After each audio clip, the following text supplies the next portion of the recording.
Hello everyone, the sun is shining, it's Friday, and we're recording the latest WhatAcca.com video.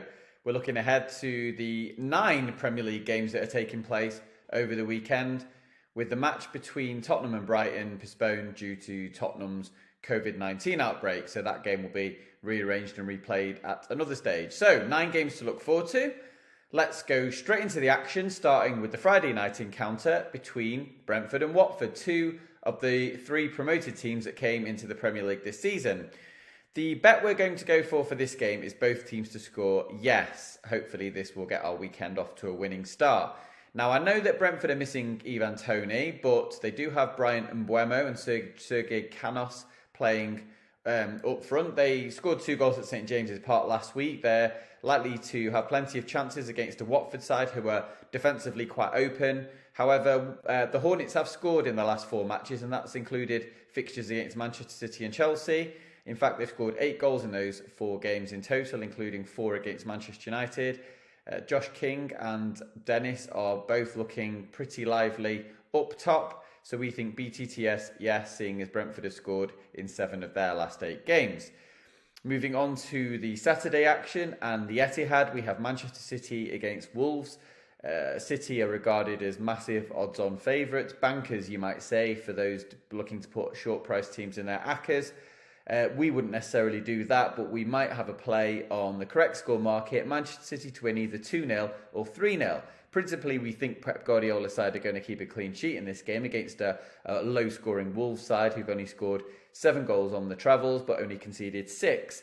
Manchester City have scored 17 goals in their 7 matches at the Etihad, only conceded 3. So the stats kind of align with a correct score bet, and 2-0 and 3-0 we can combine together, and hopefully one of those 2 outcomes will win. Moving on to Arsenal versus Southampton, a fairly tricky game to predict given that the Saints they're not the most easiest team to read on the Premier League coupon, and even looking at their stats. Similarly, Arsenal obviously took the lead at Goodison Park before losing the match on Monday night, and so we're not too confident at backing the Gunners at odds on for these sort of games.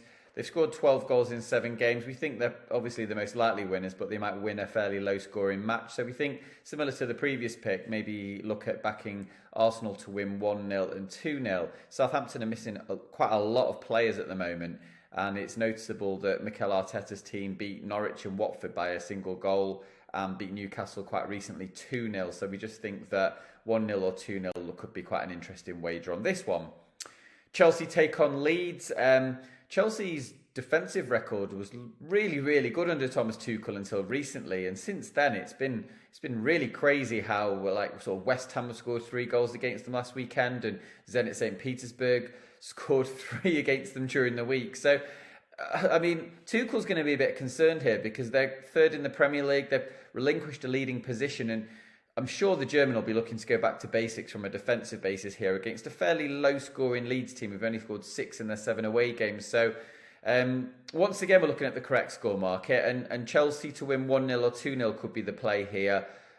Leeds are still conceding a reasonable number of goals, but Chelsea traditionally under Tuchel haven't necessarily gone 2-goal crazy in a lot of matches, and they are looking to just get the job done here, get back to basics, get 3 points on the board. We think it could be quite low scoring. Palace versus Everton, we're not going for a correct score here. We're going to go for under 2.5 goals instead.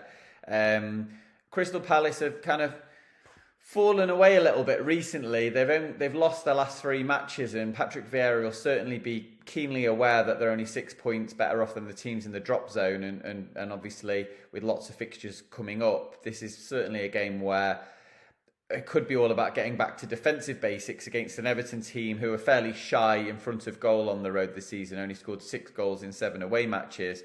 Palace are they've looked really good at various times this season, but they only had 1 shot on target at Ellen Road when losing that game, and they only had 2 shots on target at Old Trafford when losing 1-0 in that game. So we just think under 2.5 goals brings into play a 1-0 win to either team, the 1-1 draw, and obviously the goalless draw. I just think it's more likely that those outcomes will happen than anything else in this game. Liverpool take on Aston Villa. Steven Gerrard is back at Anfield. We think that Liverpool will win this game, but it doesn't take a genius to predict that. We're going to go for Liverpool and both teams to score yes.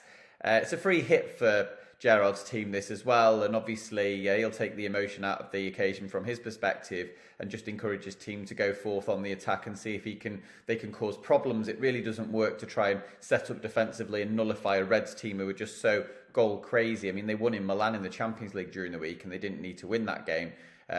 Played a fairly strong team there, Jurgen Klopp. They've won 6 on the bounce. And against the Villa team who have scored in every game under Steven Gerrard so far, they've scored 7 in those 4 games. So Liverpool and both teams to score yes. Norwich take on Manchester United. United are clearly a lot better under a decent manager than they were under Solskjaer, but Norwich +1 on the Asian handicap looks worth a dabble.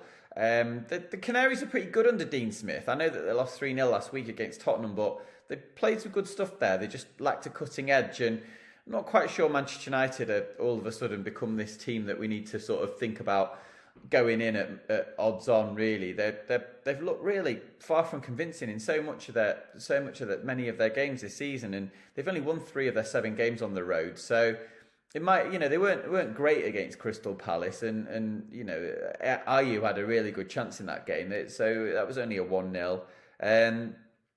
Norwich, I mean, they've only lost 1 in their last 5 games. They outplayed Wolves when drawing 0-0 in the last home game after beating Southampton under Smith. I just think Norwich +1 could be worth a play here. I'm not sure there'll be too much in the game, and United are certainly not a well-oiled machine at this point in proceedings.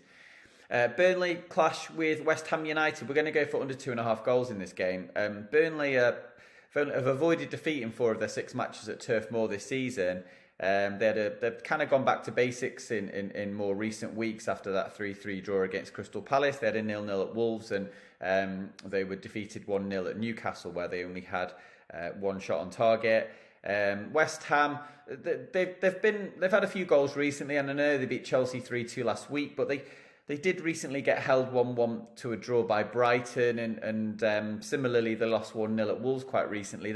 I think when teams put a lot of players behind the ball, David Moyes' side just struggled to necessarily break them down, and Burnley won't be taking any chances considering West Ham do have the ability to score plenty of goals. So under 2.5 goals we think could be quite a tight encounter, maybe decided by 1 goal if there is to be a winner. Leicester take on Newcastle. We'd actually throw a dart at Newcastle to win this game, mainly not necessarily to do with whether the Magpies are particularly good, but more to do with the fact that the Foxes are just really kind of reeling at the moment. I mean, they went to Napoli on Thursday and lost that game 3-2, and Brendan Rodgers fielded a strong team for that.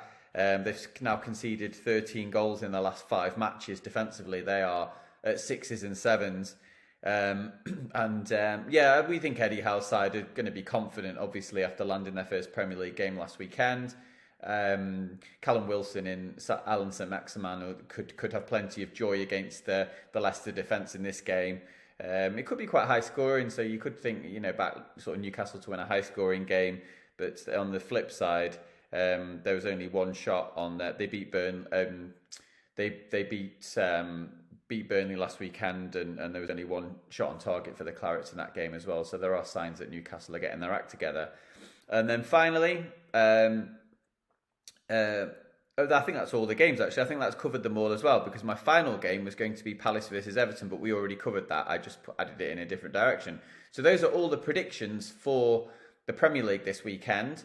Hopefully you'll be able to get some useful pointers and be able to use that information to good effect. If you look on WhatAcca.com right now, you'll see that there's a Saturday both teams to score ACCA and also a win ACCA.